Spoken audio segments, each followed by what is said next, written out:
Bonjour, donc je suis votre professeur. Je vais essayer de vous corriger ce petit exercice en vidéo. C'est ma première vidéo, soyez un petit peu indulgents. Donc voici un exercice, il faut commencer par le modéliser bien entendu. Et de reconnaître, puisque nous sommes sur ce chapitre, une situation de Thalès. La situation de Thalès, si vous regardez, c'est deux triangles l'un dans l'autre avec deux côtés parallèles. On peut voir apparaître ces deux triangles très facilement sur ce premier exercice.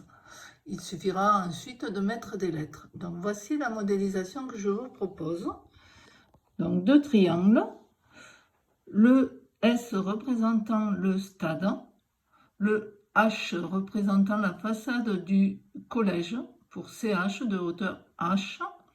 Ensuite, le côté FO représente l'habitation d'Océane, avec O pour le point au sol et F pour le sommet de sa fenêtre, là où se trouve la fenêtre d'Océane. Donc, dans ce schéma, on reconnaît bien une configuration de Thalès. On nous a dit dans l'énoncé que les droites étaient parallèles, murs verticaux parallèles, donc que CH est parallèle à JO. On peut donc tout de suite écrire la phrase de rédaction en mettant bien en évidence les triangles. Donc nous avons ici deux triangles, le petit CHS et le grand SFO. Les points sont alignés, c'est-à-dire que le point C est sur le segment SF et H est sur le segment SO. On est bien dans une configuration de Thalès et d'après l'énoncé, les droites CH et FO sont parallèles. On va donc écrire la proportionnalité des côtés des triangles. Donc au numérateur, par exemple, nous mettrons les côtés du petit triangle. SCH a donc trois côtés, SC, SH et CH. Pas trop vite. Voilà. Nous, comme c'est la proportionnalité des longueurs, donc sur les côtés du grand triangle, SF, SEO et FEO.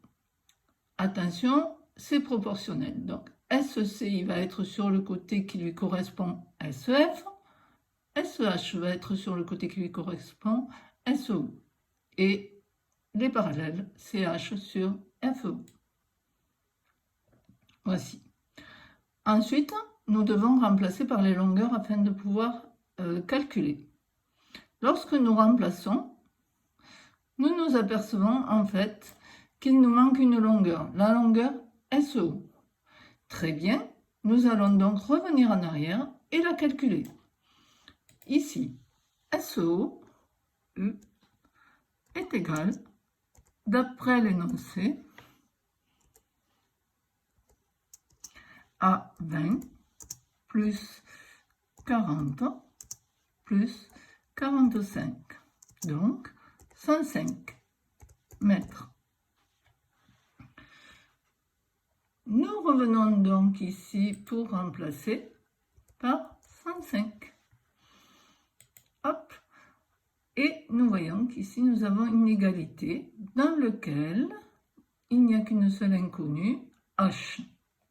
Et trois nombres, nous pouvons faire les produits en croix comme nous l'avons appris dans la proportionnalité.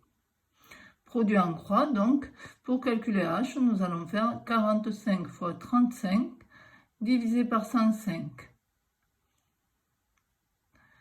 Et nous trouvons que ça fait 15. N'oublions pas de terminer par une phrase réponse. Voilà. Donc, je vais vous mettre ce document en ligne. J'espère que vous avez compris. N'hésitez pas à me poser des questions si nécessaire. Merci. Au revoir.